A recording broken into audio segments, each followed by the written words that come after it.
Напуштањето на прогресивниот данок и зголемувањето на платите во администрацијата и на пензиите би можеле да ги подкопаат неодамнешните придобивки што беа направени во делот на фискалните политики. ММФ го вклучува алармот за фискалните политики на власта, кој ги планира со предизборниот буџет за наредната година. Монетарците предупредуваат дека зголемувањето на поголемата еднаквост на приходите и подобрувањето на животниот стандард ќе бара микс од фискална политика која е насочена кон раст и непоколеблива посветеност кон амбициозната агенда за структурни реформи. Забелешки има и за зголемувањето на минималната плата. Од ММФ велат дека тоа нема значајно да ја намали сиромаштијата, бидејќи таа е кај невработените, а може да го намали формалното вработување.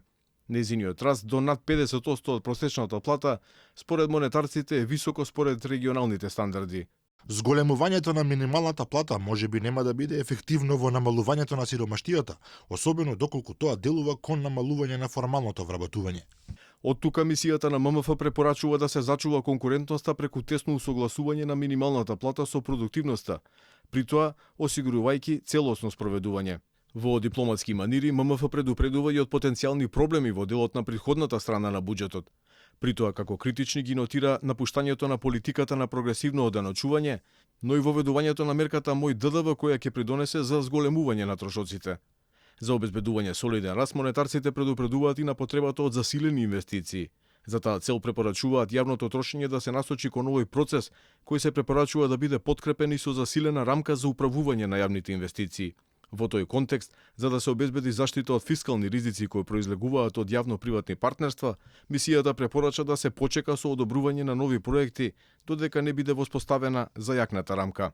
Генерално монетарците очекуваат растот да забрза и наредната година да изнесува 3,4% или 0,3% повисоко од пролетната прогноза.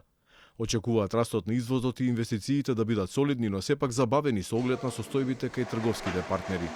Од тука и суштинската потреба да се остане на патот на реформи, за да се зајакне способноста на економијата да се справува со идни шокови.